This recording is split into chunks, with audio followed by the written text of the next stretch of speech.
The monitor screamed a flat electric tone at 2:47 in the morning, and the woman in the faded blue scrub top did not flinch. Her hands were already moving before the sound finished registering in anyone else's ears. Palms crossed over a stranger's sternum, elbows locked, counting under her breath, in a rhythm that had nothing to do with the chaos around her. "Charged 200, she said, and her voice did not rise. Somewhere behind her, a man in a white coat was shouting that she had no right to be running this code, that she was not even supposed to be in this room, that someone needed to call security before this went any further. She did not look at him. "Clear," she said, and a body arched off the table, and the tone on the monitor cracked into something with a pulse. Nobody in that trauma bay knew in that moment that they were watching the most decorated combat trauma surgeon the United States Marine Corps had produced in a generation. They only knew her as Dr. Mara Kessler, the quiet woman who worked the overnight shift, who never raised her voice, who kept her sleeves buttoned even in July, and who a hospital administrator named Preston Wade had 4 hours earlier in front of a full nurses' station. If you are the kind of person who believes that the loudest voice in the room is usually the least dangerous one, you are going to enjoy what happens next. This is a true story, reconstructed from hospital records, military archives, and interviews with the people who were standing in that hallway the night everything changed. And it is the story of a woman who let a man humiliate her in public for 11 months. It is the story of what happens when the person you underestimate is the only one who knows how to stop you from losing everything. Stay until the end, because the moment a Marine Corps general walked into that hospital and said her name out loud is one of the most satisfying things you will ever hear. And if stories like this are the reason you come to this channel, make sure you are subscribed, because there are more of them coming. 3 months before that code blue, Ridgeline Memorial was the kind of hospital nobody in the state legislature thought about, unless a funding bill needed a small-town example to point to. It sat on the edge of Millbrook, a town of 11,000 people, 2 exits off the interstate, surrounded by soybean fields and the kind of quiet that made outsiders assume nothing important could ever happen there. Mara Kessler had been working the emergency department for 2 years by then, ever since she'd walked in off the highway with a resume that listed a medical degree, a handful of vague civilian residencies. She drove a gray sedan with no bumper stickers. She lived alone in a rented house with bare walls. She ate lunch by herself in the stairwell instead of the break room, and when her coworkers asked where she'd trained, she gave short, polite, forgettable answers and changed the subject before anyone could follow up. The nurses liked her because she never panicked. The paramedics liked her because she never second-guessed their field calls. And for 2 quiet years, that had been enough.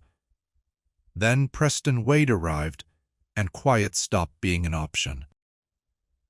He came from a hospital system 3 times the size of Ridgeline, with a fellowship pedigree he mentioned within the first 90 seconds of any conversation, and a habit of correcting people's grammar in the middle of clinical handoffs.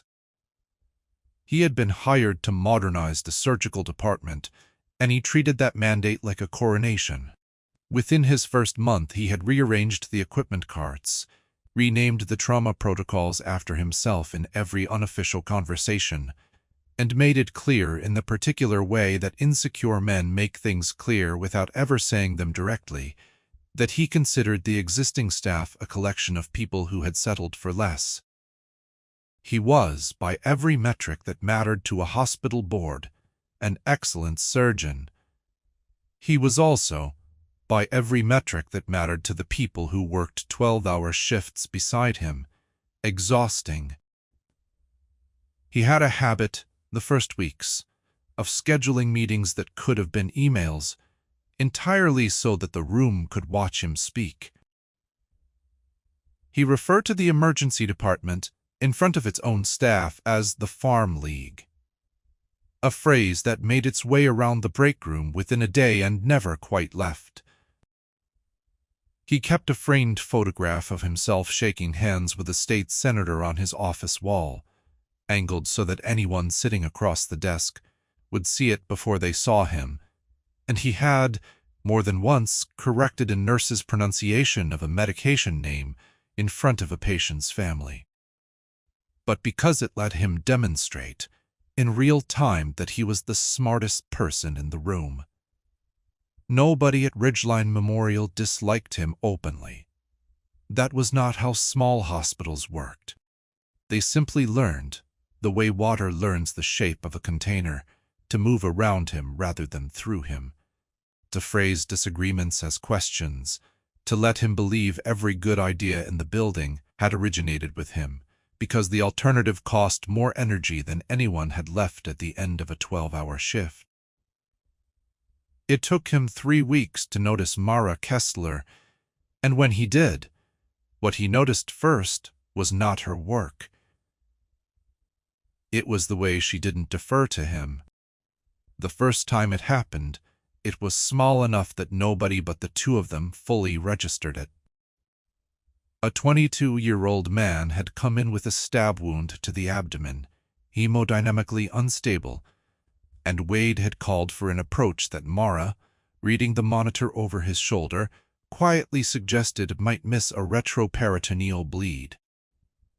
She said it once, calmly, without insistence, the way a person says something they already expect to be ignored. Wade looked at her like she had interrupted a lecture. "I didn't realize we were taking surgical input from the overnight generalist," he said, and went back to what he was doing.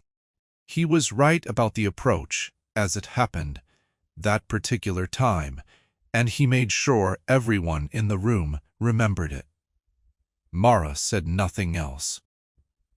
She simply noted, in the private ledger she had kept in her head since she was 26 years old, that Preston Wade was the kind of man who needed to be right, more than he needed the patient to survive, and she filed that fact away the way she filed away every piece of information that might someday matter. What none of them could have seen, because she never let them see it, was the small tell she carried into every single trauma case, a habit so worn into her hands it had become invisible even to her. Before she touched a patient, for exactly 1/2 of 1 second, her eyes would go to their hands, not their face, not their wound. Their hands checking for a ring, a callus, a tan line, anything that told her who this person was before the chart could. It was a habit built in a place with no charts at all, where you learned a man's whole life in the 3 seconds before you had to decide whether he would keep it. Nobody at Ridgeline Memorial had ever asked her why she did it. Nobody had ever asked her much of anything, and that was exactly how she had built her life to be. The proof of what she actually was surfaced only once in those 2 years, and it surfaced so quietly that only one person in the building understood what she had seen. It was a Tuesday afternoon, a lull between traumas, and a first-year resident named Priya Nair was practicing a chest tube insertion on a training mannequin in an empty bay, frustrated, her hands shaking with the particular exhaustion of someone 6 weeks into residency. Mara had walked past, paused, and without a word taken the resident's gloved hands in her own and repositioned them, guiding the angle of entry with a precision that looked less like teaching. "Feel for the rib, not the space," she said. "The space lies to you when someone's bleeding out. The rib never does." Priya had looked up at her startled and asked where she'd learned to teach like that. Mara had smiled, the kind of small, closed smile that ended conversations rather than starting them, and said only, "A long time ago somewhere else, in a place I don't talk about much anymore," before walking away. She would think about that sentence again, months later, standing in a hallway full of people who finally understood exactly what it meant. The insult that started everything happened on a Thursday morning in front of the entire nurses' station, during the kind of routine case that should never have escalated into anything at all. An elderly man had come in with chest pain that looked on the surface like a straightforward cardiac workup. But Mara had noticed something in the rhythm strip that troubled her, a pattern she had seen exactly twice before in her life, both times in men who had been standing too close to something that exploded. She raised it in the case conference carefully, factually, the way she raised everything, suggesting an additional imaging study before they cleared him for discharge. Wade, standing at the head of the table with a coffee cup that had his own initials monogrammed on it, did not even let her finish the sentence. "I think," he said, loud enough for the nurses at the station behind him to hear every word, "that we should let people with actual surgical training make the call here." He smiled when he said it, the kind of smile that was built for an audience. "You're not a real Dr. Kessler. Let's not pretend otherwise in front of the staff." The room went silent in the specific way rooms go silent, when everyone present understands they have just watched something cruel, and no one is going to be the first to say so. Priyanere, standing near the supply cart, felt her stomach drop and said nothing, because saying something felt, in that moment, like a door she wasn't brave enough to walk through. A nurse named Denise Ochoa, who had worked with Mara for 2 years and genuinely liked her, looked down at her clipboard and pretended to be reading something urgent.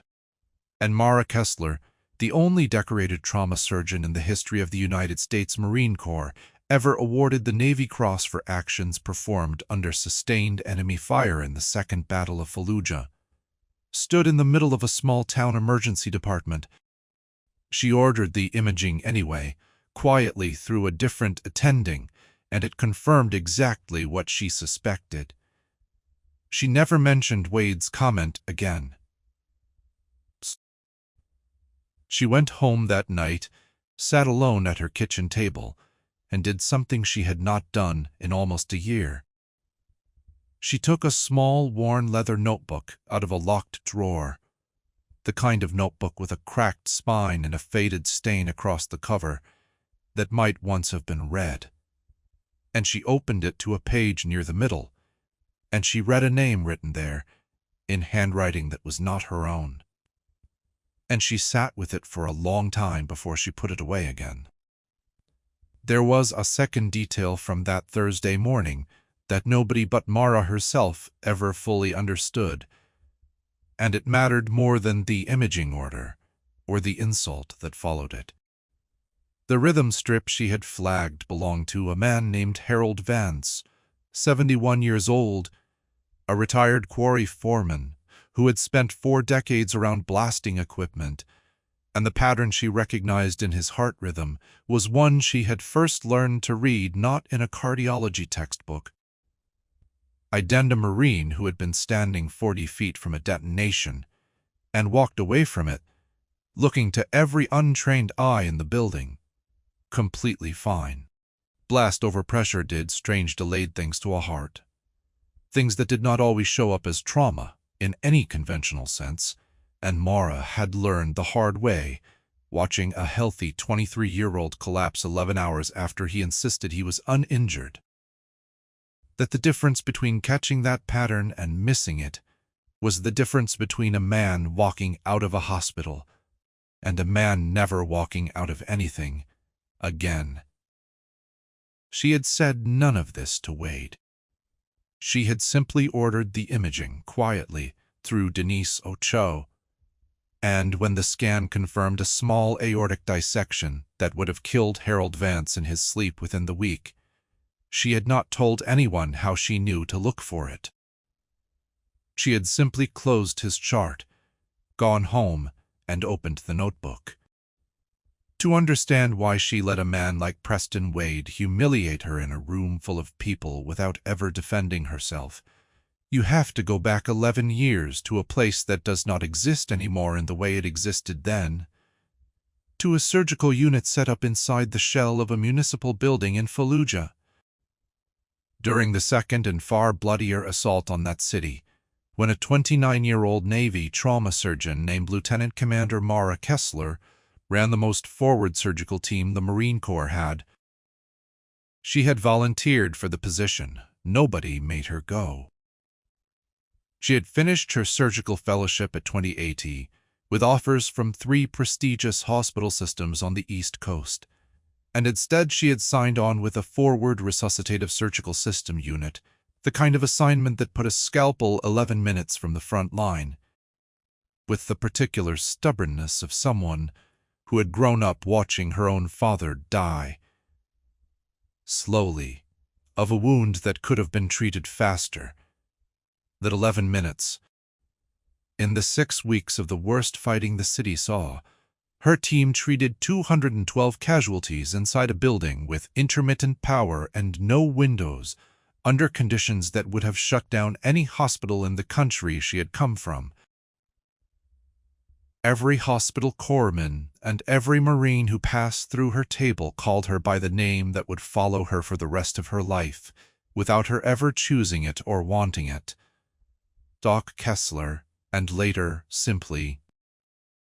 The name did not come from a single dramatic save.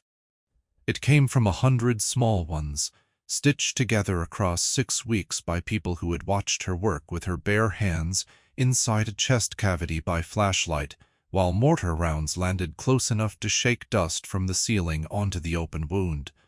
And who told the story afterward the way soldiers always tell stories, exaggerated at the edges but true at the center.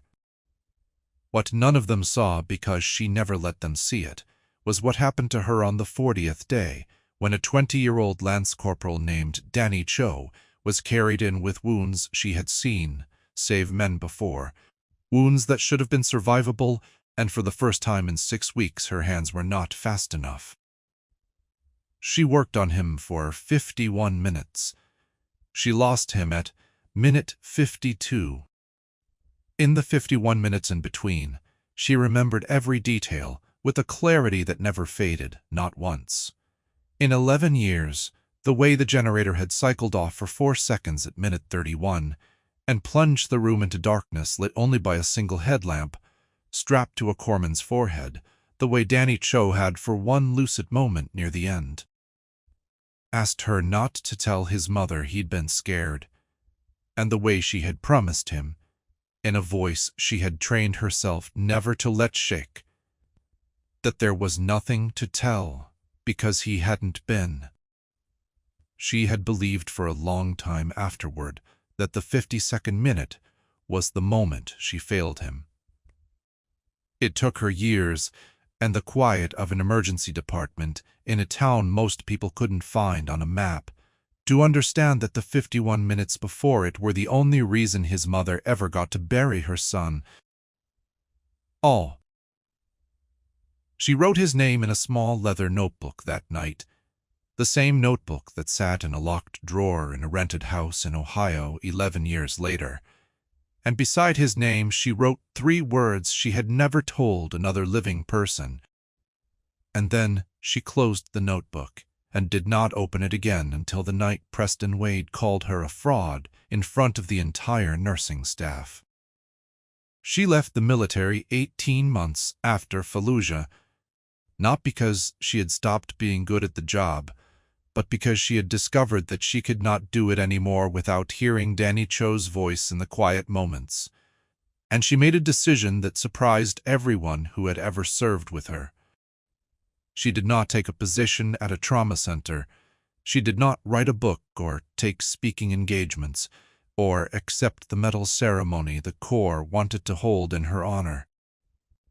She disappeared into the smallest, quietest version of medicine she could find, an emergency department in a town most people couldn't locate on a map, where nobody would ever again need her to be a legend, where she could simply be a doctor who kept people alive one ordinary Thursday at a time.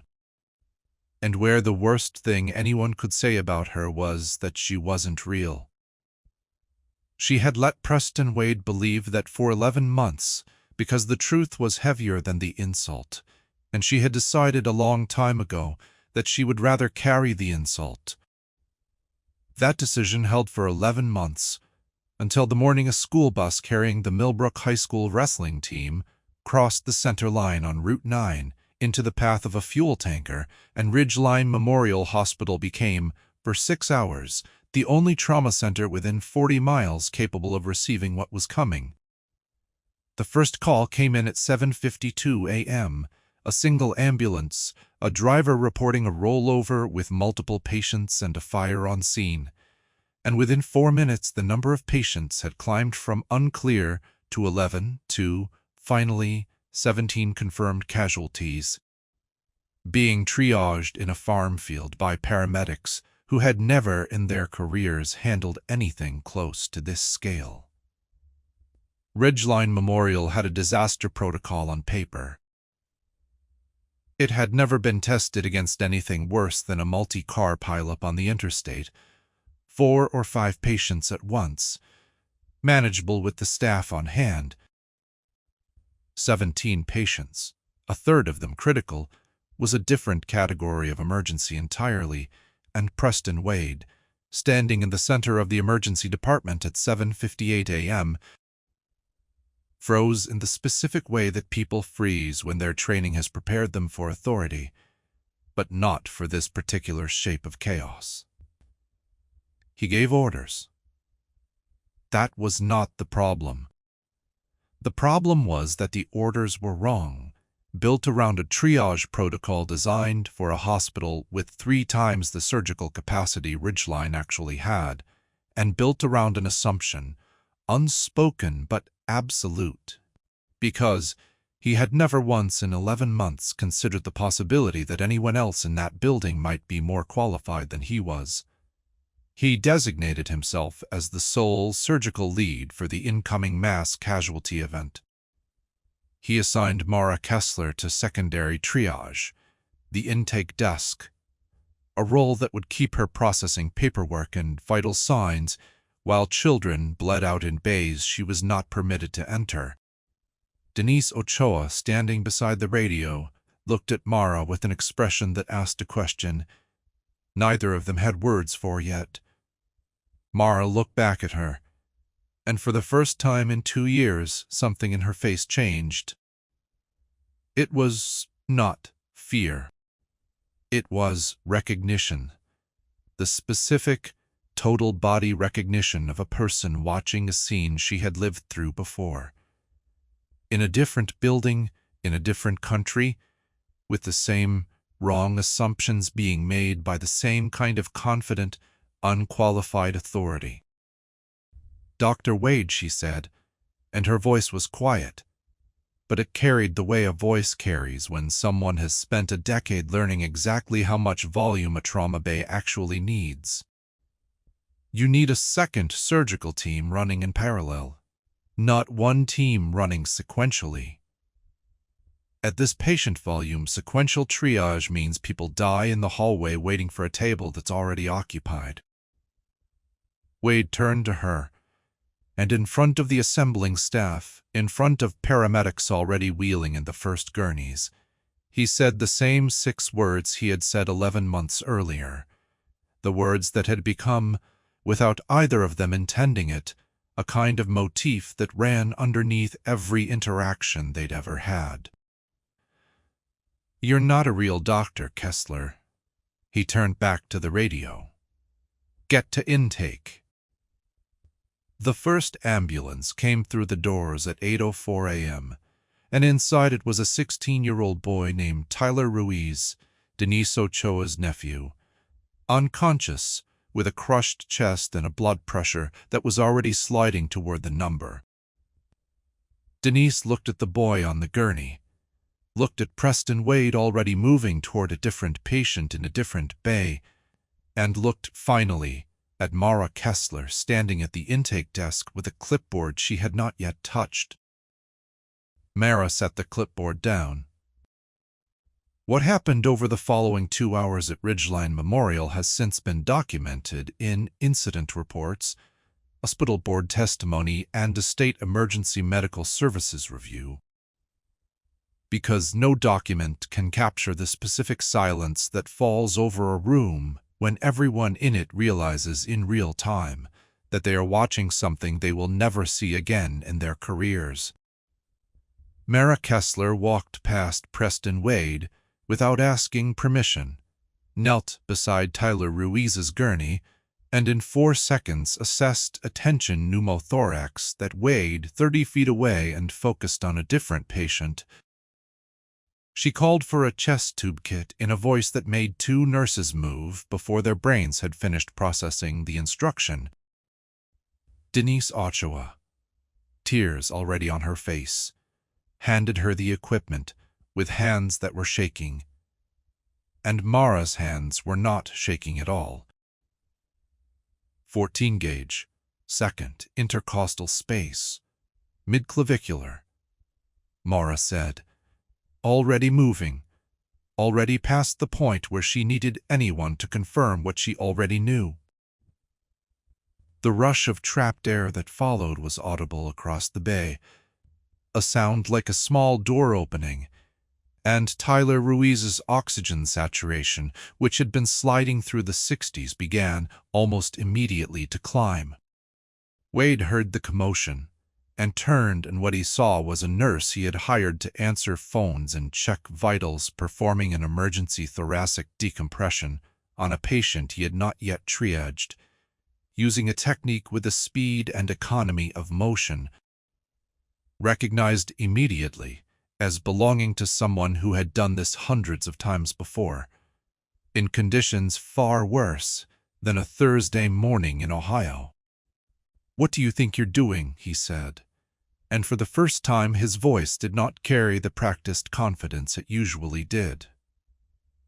It carried something closer to alarm. "Saving your patient," Mara said, without looking up. "You have 6 more coming through that door in the next 10 minutes, and you're 1 surgeon short. I suggest you decide right now whether you want to keep being wrong about me or whether you want these kids to survive the morning. Because you do not currently have time for both." 2 more ambulances arrived within 90 seconds of each other, and the sound of the bay doors opening again pulled his attention away, and in the vacuum that followed, nobody stopped Mara Kessler from doing exactly what she had spent 11 years training every muscle in her body to do. She moved through the next hour and 40 minutes the way the people of Fallujah remembered her moving, though nobody in that hospital had any frame of reference for the comparison. She ran 2 tables simultaneously, calling instructions to a second-year resident, performing a splenectomy on a 14-year-old girl, while she herself controlled a femoral bleed on the wrestling team's assistant coach with a clamp technique so fast it looked, to Pryaner, who had been pulled from the parking lot to assist, like something out of a training video rather than a real human being's hands. She called for blood products in exact, specific volumes, without checking a reference chart. She identified by sound alone a patient 2 bays over going into a cardiac rhythm that needed immediate defibrillation and directed a nurse to it before the monitor's own alarm had finished its first cycle. She did not raise her voice once. She did not need to. At 9:12 a.m., a paramedic wheeled in the 17th and final patient, the bus driver himself, an older man named Walt Dorick, who had been pinned against the steering column for nearly 20 minutes before extraction. That he was bleeding somewhere she could not yet see. She called for 2 units of blood on arrival and a second line before anyone had asked her to justify the order. When a junior nurse hesitated, uncertain whether to pull blood product reserved for a different patient 2 bays down, Mara did not repeat herself. She simply held out her hand, and the nurse, without understanding exactly why, put the bag into it. 9 minutes later, in an exploratory procedure performed at bedside because there was no time to move him anywhere else, she found a lacerated spleen bleeding into his abdomen at a rate that would have killed him within the half-hour. And she controlled it with a packing technique so unfamiliar to the 2 residents assisting her that one of them would later describe it in his own incident debrief as watching someone speak a language he didn't know he understood until he saw it used correctly. At 9:41 a.m., with Walt Dorick's vitals finally stable, she moved to the girl with the splenectomy, checked the resident's closure with 4 fingers and a glance, corrected 1 suture, and said nothing else before moving to the next bay. By 9:50 a.m., every one of the 17 patients from Route 9 had been triaged, stabilized, and either sent to the operating room, admitted, or cleared for discharge. The throughput of trauma centers with triple Ridgeline Memorial staffing and equipment. Every person in that emergency department who had ever heard her called a fraud watched her, in real time, become the only reason 17 patients were still breathing by 10 a.m., and the silence that had followed Preston Wade's insult 11 months earlier. The specific quiet of people watching a person's true shape emerge from underneath a disguise they had never questioned. Tyler Ruiz was the last critical patient stabilized at 9:58 a.m., and Mara stood back from his gurney only after his vitals had held steady for a full 2 minutes, her gloved hands finally still, her scrub top soaked through at the collar. And it was in that exact moment, in the sudden quiet of a trauma bay, that the emergency department's automatic doors opened one more time, not for an ambulance, but for a man in a dress uniform that nobody in Millbrook, Ohio had ever seen up close before. 3 stars gleaming on each shoulder, moving through the hospital with the specific, unhurried authority of someone who had spent 30 years learning that the fastest way through a crowded room is to walk, like you already know exactly where you're going. Brigadier General Marcus Doyle had not come to Ridgeline Memorial by accident, and he had not come because of the bus crash. He had come because a Department of Veterans Affairs liaison, cross-referencing a state emergency medical services report filed only 40 minutes earlier, had flagged a name in a physician credentialing database that had not surfaced in any official military communication in nearly a decade.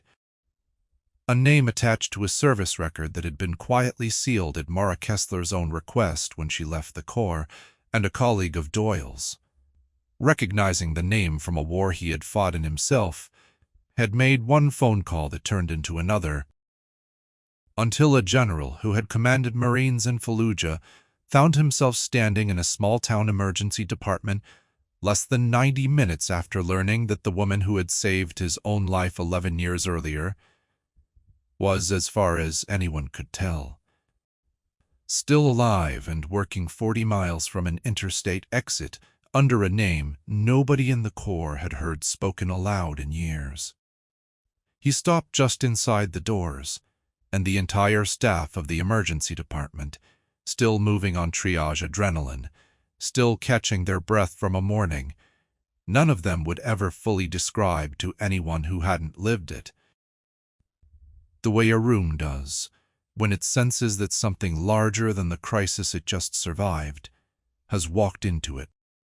Preston Wade, blood on his own sleeves, moved toward the general with the automatic assumption that whatever authority had just entered his building belonged, by default, to him to receive. "General," Wade said, extending a hand. "I'm the chief of surgery here. If there's something the hospital can assist the Marine Corps with. General Doyle did not look at him.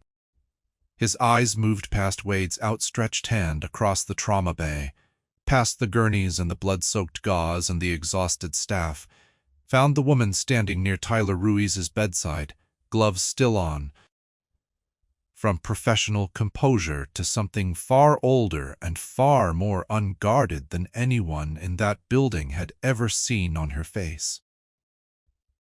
"Commander Kessler," he said, and his voice, trained across 3 decades to fill a parade ground without a microphone, filled that trauma bay just as completely and did not waver at all.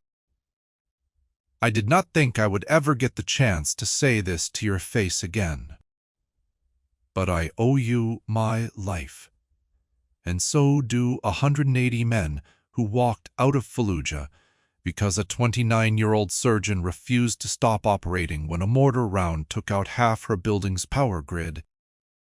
He crossed the room, and every nurse, every resident, every paramedic still lingering in that department stepped back without being asked to, clearing a path the way people instinctively clear paths for things they don't yet understand, but recognize as important.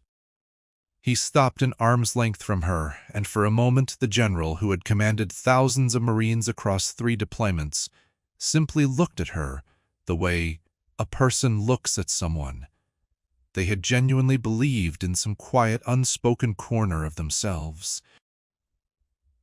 "November the 9th, he said, and it was not a question. "I was the captain.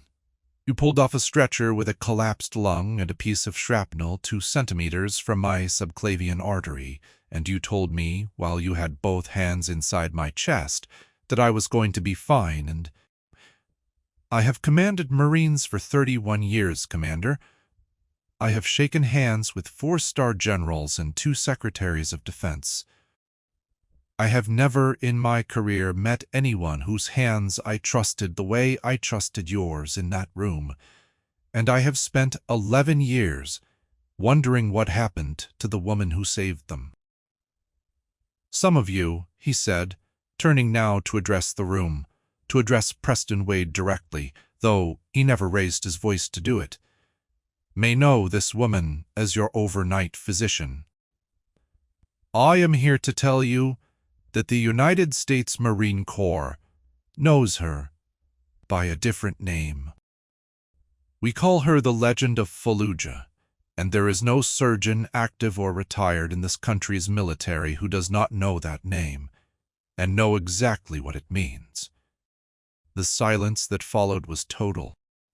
Priya Nair, still holding a suture kit she had forgotten she was carrying, felt something in her chest crack open, the specific feeling of watching a sentence she had heard 3 months earlier, a long time ago, somewhere else, suddenly resolve into its full meaning.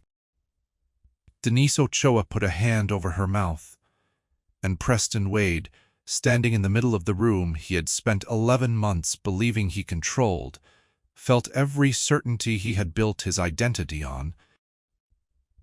General Doyle was not finished, and what he said next turned a moment of vindication into something considerably larger, because he had not come to Ridgeline Memorial only to say.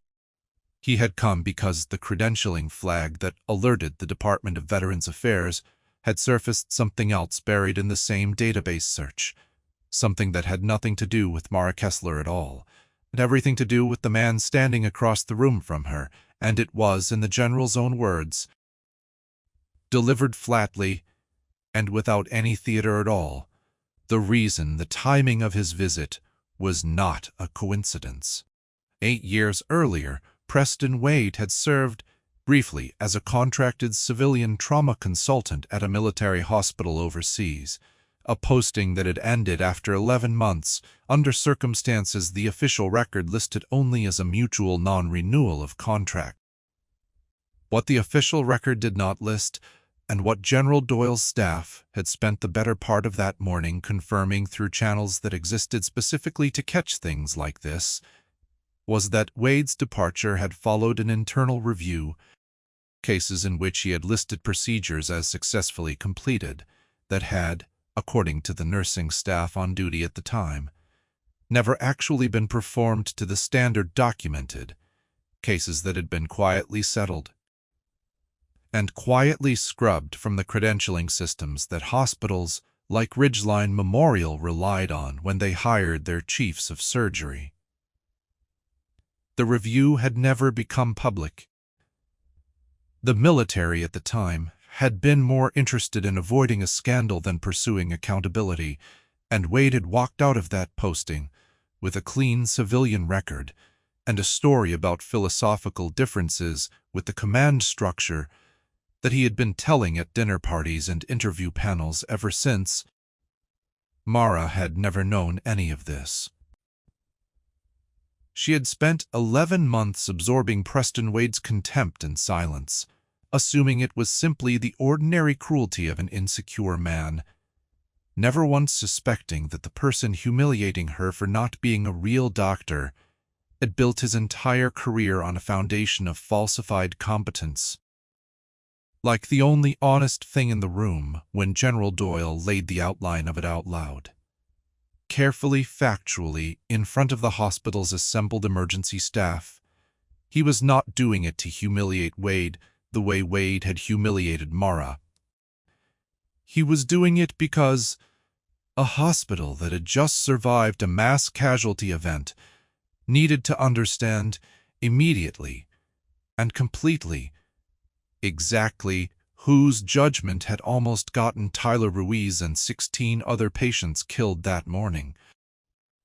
The formal hearing took place 11 days later in a windowless conference room at Ridgeline Memorial that usually hosted budget meetings and continuing education seminars, and it was, by any ordinary standard, a quiet affair, and the small handful of staff who had been asked to give statements. Denise Ochoa spoke first, and she spoke longer than anyone expected her to, describing 11 months of watching a man build his authority out of other people's silence, describing the particular exhaustion of working under someone who needed to be right more than he needed to be careful, and describing in specific and unflinching detail the morning her nephew had been wheeled through those doors with a collapsing lung, while the chief of surgery assigned the one person capable of saving him to answer phones at an intake desk. Priya Nair spoke next, younger, more nervous, but no less exact, reading from notes she had written the night before because she did not trust herself to remember everything otherwise, describing a lesson about ribs and empty spaces that she had carried with her through every difficult shift since. Standing in a trauma bay with a suture kit in her hand, exactly who had been teaching her all along. But quiet did not mean small. The licensing investigator had spent the intervening days pulling records from the overseas posting General Doyle had flagged, and what she laid across the conference table, case by case, page by page, was a pattern too consistent to be explained away as a misunderstanding. Once investigators started looking closely at Ridgeline Memorial's own records under a fresh set of eyes, 2 more instances in the previous year alone, cases in which post-operative documentation did not match the actual surgical notes filed by attending nurses. Discrepancies that had gone unquestioned only because nobody at Ridgeline had ever had a reason to doubt the man with the fellowship pedigree and the monogrammed coffee cup.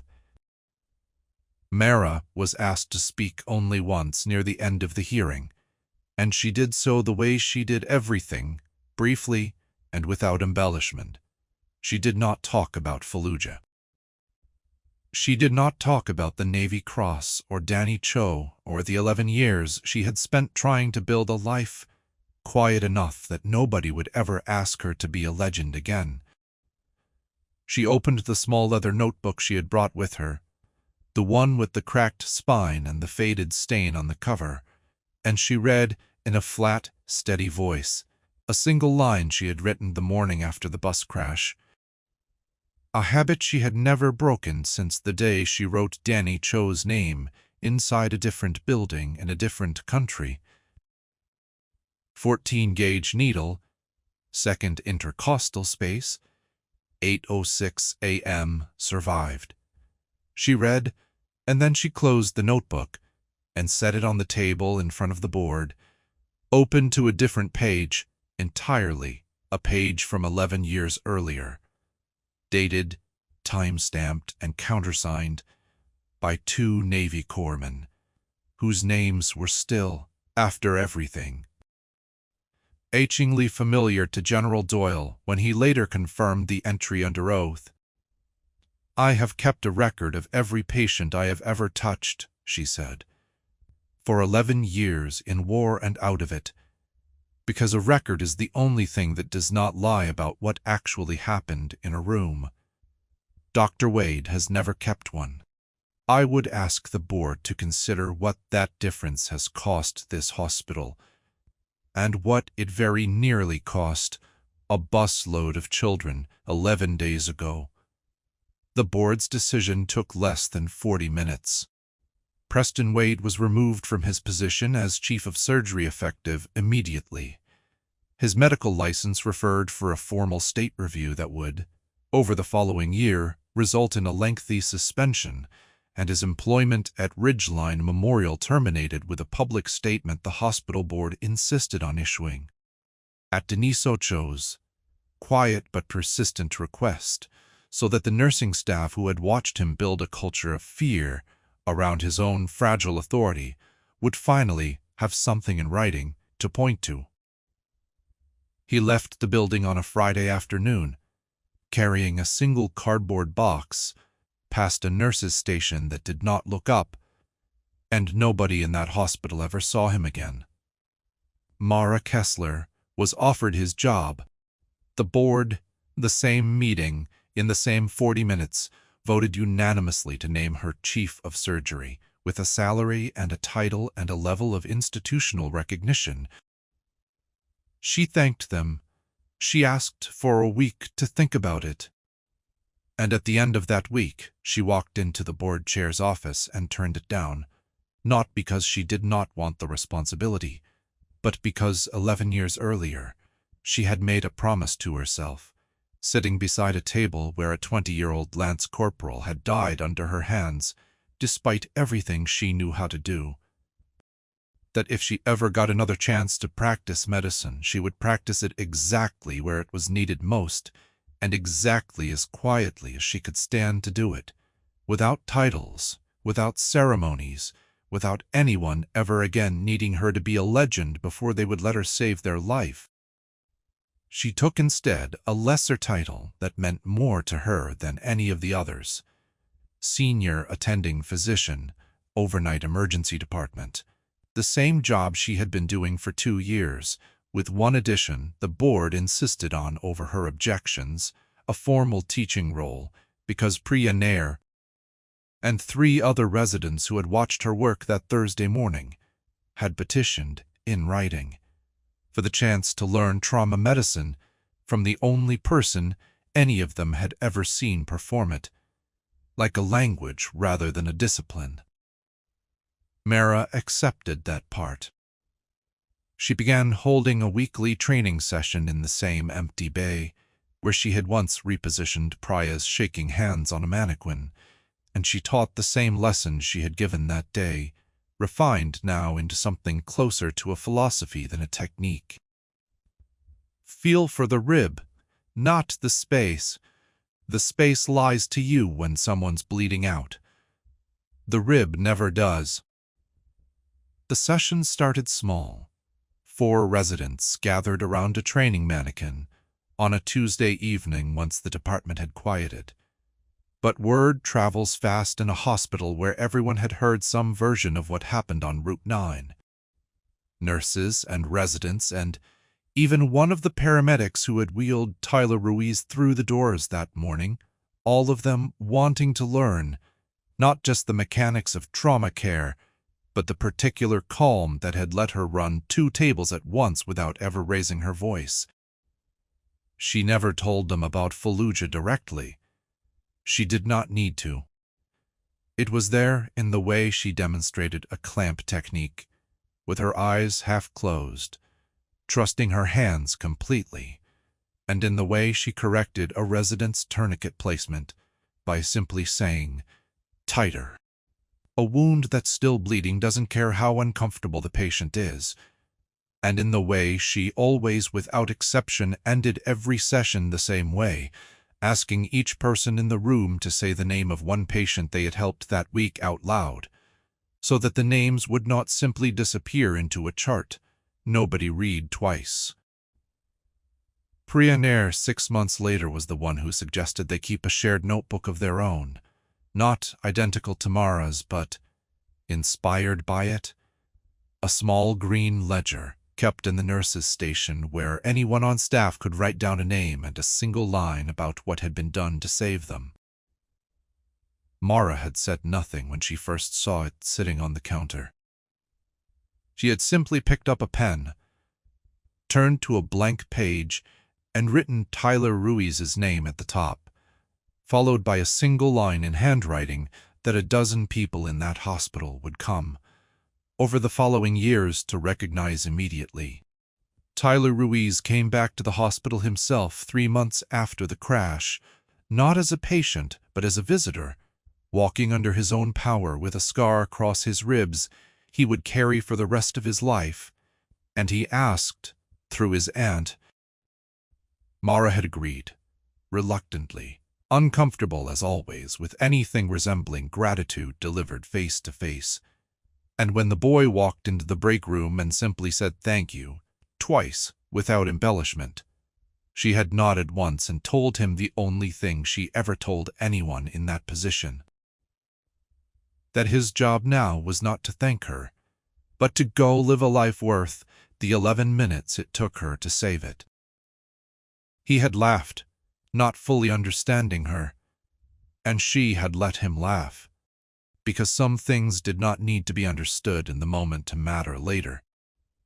On a quiet Tuesday evening, 6 weeks after the hearing, Denise Ochoa found her in the break room, sitting alone by the window with a small leather notebook open in front of her, and asked, gently, the question half the hospital had been too respectful to ask out loud.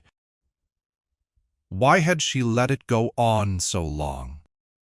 Why had she stood there for 11 months and let a man who turned out to be a fraud call her one, when a single phone call to a general who clearly still remembered her name could have ended it in an afternoon? Mara considered the question for a long moment, turning her coffee cup slowly on the table, and when she answered, her voice carried none of the flatness people had grown used to hearing from her. It carried something closer to peace. Because being underestimated never killed anyone, she said. Being wrong about who deserves your trust does. I spent 11 years learning that the person doing the most talking in a room is almost never the one who's going to save your life in it. I would rather be quiet and right than loud and lucky. Preston Wade needed everyone to know how good he was before he ever proved it.